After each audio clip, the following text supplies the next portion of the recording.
कुछ दिन हम लोगों ने 10th पॉलिटिकल साइंस का स्टार्ट किया था। कुछ कुछ टॉपिक्स पढ़े थे, आज हम लोग उससे आगे पढ़ेंगे। देखते हैं। उस दिन हम लोगों ने पढ़ा था सरकार के अंग क्या क्या थे, विधायिका, विधायिका, कार्यपालिका और न्यायपालिका।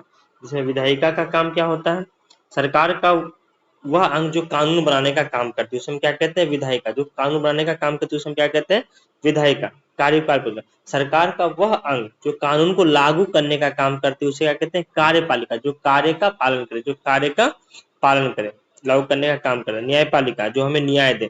सरकार का वह अंग जो कानून को देख रेख करती है, जो कानून की समीक्षा करती है, जो कानून की समीक्षा करती है, यानी कि जो उसे हम क्या कहते हैं, न्यायपालिका।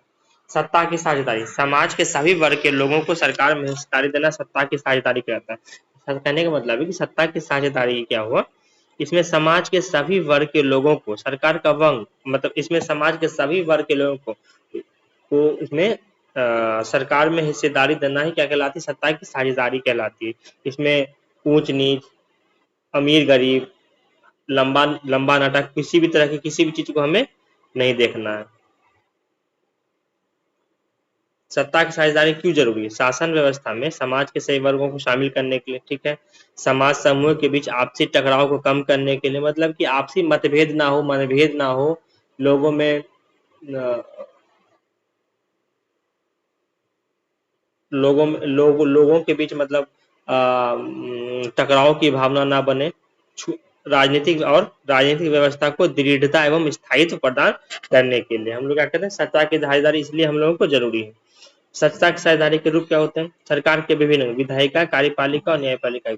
और सरकार के विभिन्न स्तर क्या हो सकते हैं, केंद्र सरकार, राज्य सरकार और स्थानीय सरकार। केंद्र सरकार, राज्य सरकार, केंद्र में जैसे हमारे केंद्र के लीडर कौन होता है, हमारे प्रधानमंत्री।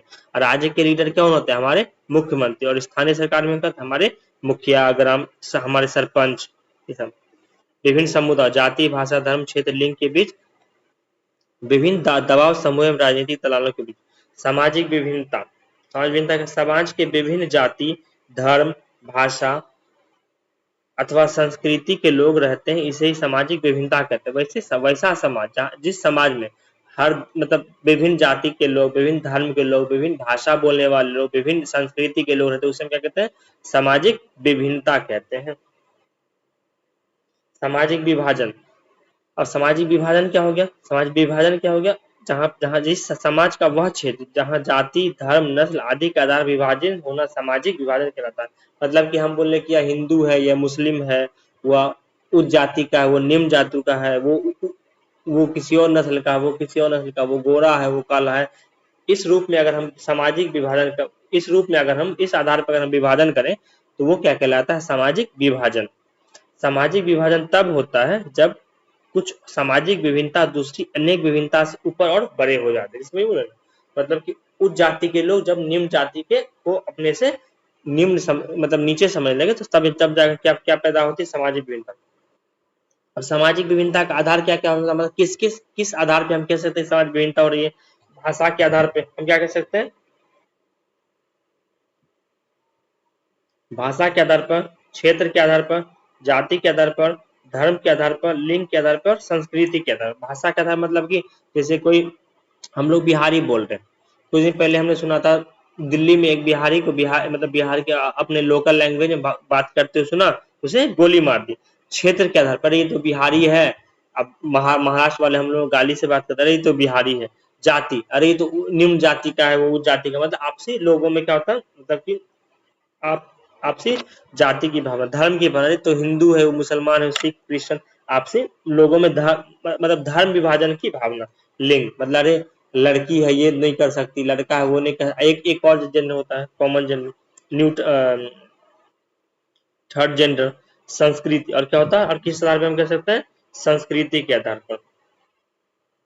जन्म आधारित सामाजिक विभाजन, जो सामाजिक विभाजन जन्म का परिणाम होता है, जो सामाजिक विभाजन जन्म का परिणाम होता है उसे जन्म आधारित सामाजिक विभाजन कहते हैं। जो सामाजिक विभाजन जन्म का परिणाम होता है उसे जन्म आधारित सामाजिक विभाजन कहते हैं। जैसे कोई अगर जन्म से स्त्री है, कोई अगर जन्म से स्त्री है, कोई जन्म से पुरुष है, कोई जन्म से काला है, कोई जन्म से कोरा, कोई जन्म से मतलब कोई लंबा, कोई मोटा, इसे हम क्या कहते हैं, जन्म आधारित सामाजिक विभाजन। उसे हम क्या कहते हैं, जन्म आधारित सामाजिक विभाजन।